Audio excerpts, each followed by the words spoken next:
What are you doing, Snooky? That can't work.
And it's raining. Actually, it's not really raining, it's just like drizzling, I guess. But I decided that I wanted to make a peach cobbler because I found a super duper easy recipe. Be on the lookout for the how-to video. So I'm gonna go to Walmart for the second time today. I went this morning and did a little bit of a squish video, or took like some video for a squish video, but I literally am missing one ingredient for this peach cobbler, and it's the peaches. But I also need milk, so it kind of works out, honestly, and I didn't realize that this morning, so thank God I only live 5 minutes from Walmart.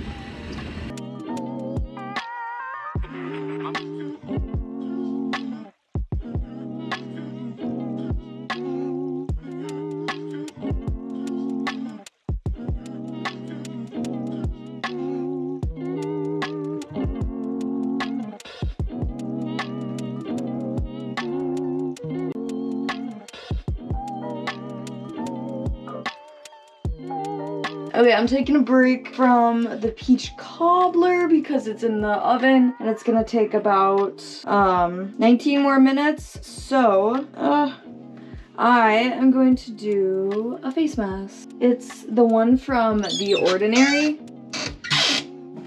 Sorry, I've really been into listening to music today. Okay, so this is the one from The Ordinary that was recommended to me. AHA 30%, BHA 2% peeling solution. 10-minute exfoliating facial, pH 3.6. I don't know what that means, but they're bragging about it, so maybe it's something good. I don't know, could be wrong. It does sting a little bit, so don't leave it on for longer than 10 minutes for sure. Wait, oh, I shouldn't have done it. Because the cobbler has 19 more minutes. So that'd literally give me 9 minutes to shower, so we'll see. Maybe I'll leave it on for a little bit longer. I didn't put it on very thick, so I'm not really feeling a ton of stinging, so I'm sure it'll be fine. Just makes my face a little red. So I have not vlogged for a while, and that's because for about 24 hours, I was kind of dealing with bowls getting out. So let me walk you through it. This is gonna be like my last part of the video, just cause, you know. Okay, so the bowls were down here in like this pen, and these panels here got pushed over and 2 bowls escaped. So my mom called me, it was like 10 o'clock-ish, and called me to come home and like take care of it. So I managed to get them back in, and I looked around, and long story short, I figured out where they got out from, those panels there, and I had to call my sister to see if she could come and help me set them up. She couldn't, so we left them in the corrals, and that's where they stayed, mostly. And then I came home from work the next day around 6, and I was gonna get them all set up just to stay in the corrals, because I was like, they don't need to be in that other spot. It's not the end of the world. There's only 4 in that one pen, so it doesn't matter. So then I get a call from my neighbor, and he says, hey, you have a bowl up here that's out. And I was like, fantastic. So I go up, yep, it's ours. We chase it back down like this hill and get him in. My brother had opened up a spot because thankfully he was there, and we got them all chased back through. My brother set up the panels, and then he put these windbreaks in front of them, and they're really heavy, so the bowl shouldn't be able to push any panels over now.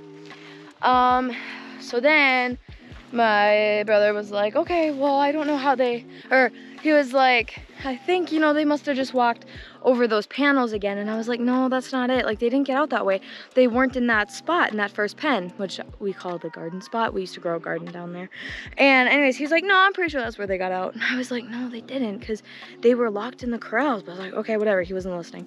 So then we're walking back like through our yard, and I was like, here, I think I know where they got out, because I saw this gate crumpled over.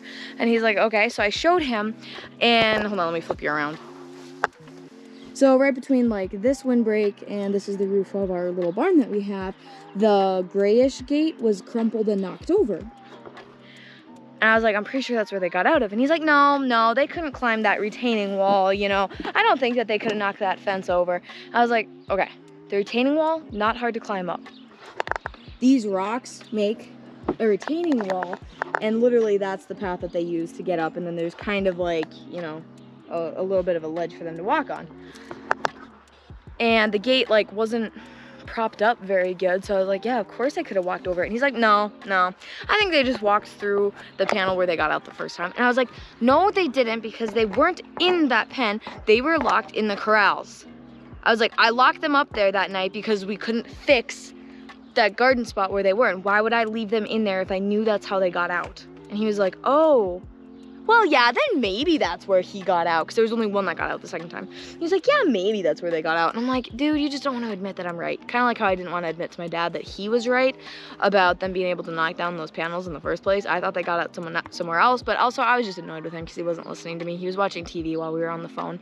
So anyways, so then I came up here and I put the like grayish gate in the way, and then here, let me show you these panels.